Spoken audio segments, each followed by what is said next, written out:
रजिया मालिक के बच्चों को संभालती थी, जिसके बदले में उसे ढेर सारा पैसा मिलता था। उसके बावजूद मालिक ने एक दिन रजिया को 1000 रियाल दे दिए और कहा कि इसे रख लो, ये तुम्हारे काम आएंगे। रजिया ने पैसों को लेकर अपने पर्स में रख लिए और वह जाने लगी। जब रजिया दरवाजे पर पहुंची तो उसका मालिक कहने लगा, रजिया मेरी बात सुनो। रजिया ने कहा, जी मालिक। फिर उसके मालिक ने कहा, ये बात तुम अपनी मालकिन को मत बताना कि मैंने तुम्हें 1000 रियाल दिए हैं। रजिया कुछ देर के लिए इस बात को लेकर सोच में पड़ गई। फिर उसने हाँ में सिर हिला दिया और कमरे से बाहर निकल गई। लेकिन न जाने क्यों उसे उस रात बड़ी बेचैनी हो रही थी। एक तो मालिक को 1000 रियाल देना और दूसरा इस बात का कि मालकिन से छुपाने को कहना। यह दोनों बातें रजिया के दिमाग में उलझन का काम कर रही थी। फिर रजिया ने सोचा कि शायद मालकिन थोड़ा गुस्से वाली हैं, इस वजह से मालिक ने कहा होगा। इसलिए रजिया ने उन पैसों को संभाल कर रख दिए। लेकिन रजिया उस वक्त हैरत में पड़ गई जब दूसरे दिन मालिक ने उसे 2000 रियाल दिए। इस बार तो रजिया का दिल शक में गिरफ्तार होने लगा।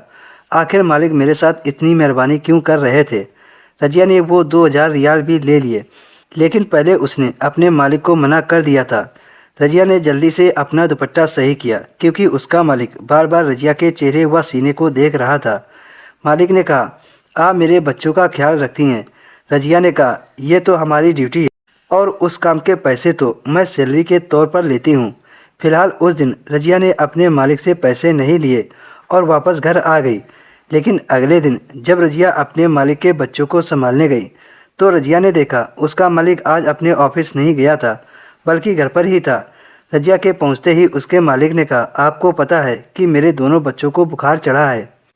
रजिया ने घबराकर जब घड़ी देखी तो सुबह के 11 बज रहे थे और वह इसी वक्त आती थी। रजिया ने कहा, मैं तो अपने समय पर ही आई हूँ। फिर उसका मालिक कहने लगा कि इसी चीज़ के तो मैं तुम्हें अलग से पैसे दे रहा था ताकि तुम मेरे बच्चों का ख्याल ज़्यादा से ज़्यादा रख सको। देखो सुबह से इनको बुखार है। तुम्हारी मालकिन तो अपने बच्चों की परवाह ही नहीं करती है, लेकिन मैंने तो आपको नौकरी पर रखा है ताकि मेरे बच्चों की अच्छे से अच्छे केयर हो सके।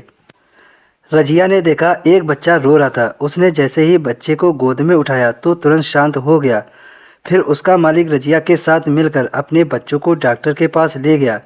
रजिया मालिक के साथ जैसे ही कमरे से बाहर निकली तो उसकी मालकिन बाहर लॉन्च में बैठकर टीवी देख रही थी। रजिया को मालिक के साथ जाते देखकर वह रजिया को बुलाने लगी और पूछा, कहाँ जा रही हो। रजिया ने कहा, बच्चों को तेज़ बुखार है, डॉक्टर के पास जा रही हूँ। फिर वह कुछ नहीं बोली। फिर रजिया बच्चों को डॉक्टर के पास से दवा दिला लाई। जब रात हुई तो मालिक ने रजिया को आज घर पर ही रुक जाने को कहा क्योंकि बच्चों को बुखार था। इस वजह से रजिया रात को बच्चों के कमरे में रुक गई। आधी रात को उसका मालिक उसके कमरे में आ गया और रजिया को। दोस्तों, इसके आगे की कहानी आपको अगले भाग में मिलेगी।